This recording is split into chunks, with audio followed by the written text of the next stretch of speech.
Well, this is very much a cross-government effort, and no fewer than 6 government departments have been involved in the preparation of this paper and the options that we're putting before the country. This Green Paper is a huge opportunity to have a fundamental debate right across the country about the future of our care and support system. We've never had a debate like this since the Health Service was created over 60 years ago. Well, it's really important that as many people as possible contribute to this. Talk with your friends, talk with your family, but please send us your views about how we should be developing this service into the future. It's enabled us to look at some big questions like, for example, what are the responsibilities of the state, of local government and the health service at local level, of the family and of the individual. The system isn't working well and is in need of radical reform. What we hope is that the Green Paper will offer a range of options which will push forward radical reform to deliver a much, much better system of social care and care and support. Well, the Green Paper has been built on the back of a huge engagement process where we spoke to the general public through deliberative events, but thousands of stakeholders over a 6-month period. They told us they wanted services which were fair, which were easy to understand, kept them healthy and well, services, most of all, which were bespoke to them. It met their individual needs and provided them with choice and control. In the past, older people have been left in the middle as different services do their own thing. We've got to bring those services together to wrap around the individual to ensure they've got high quality health, housing, benefits, a real integrated package of support for older people and people with disabilities. There's going to be increasing numbers of older people. The numbers over 85 are going to double by 2025. The numbers over 100 are going to quadruple.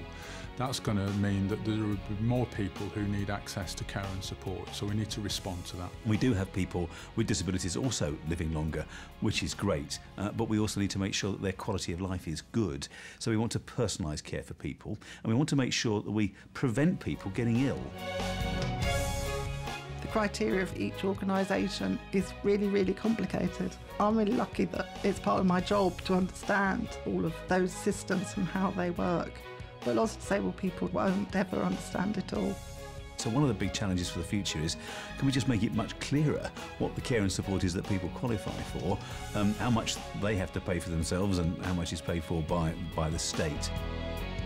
If you have to increase the contributions that people make, then do so across the board. We all need to pay for one another's health and welfare in the future. Money, it all comes down to money. Who's got it, who hasn't got it. Older people, their families and carers have expected that a social care system would be there for them when they need it, and this, like the NHS, would be an entitlement. So in the Green Paper, we've spelt out a range of funding options, and those options look at whether there should be a national system or whether there should be a system which is a local system. If I ever go into a home, I don't want to have to pay for it by selling my house, which I've worked hard for all my life. You get these huge sort of issues about fairness between generations and within a generation. Those are the things that people are saying, we want policies for the future that sort out some of those unfairnesses in the system. I would like to see postcode lottery disappear. Depending on where you live, on how much money there is to support you and to get your needs. It's about equal rights, and I would like for everyone to have the equal chance and the same access to the same services. Our care and support system owes its origins, of course, to the 1948 Act, and behind that to the Poor Law Act, and there is considerable local discretion as to who gets what. If you look at social care history, in medieval times you'd be very much dependent upon family care, village care, perhaps you'd have support from the church or the lord of the manor, so it'd be very varied. As you move forward, although you can see growing amounts of intervention by government throughout the story, there is still a very heavy reliance upon the importance of the family.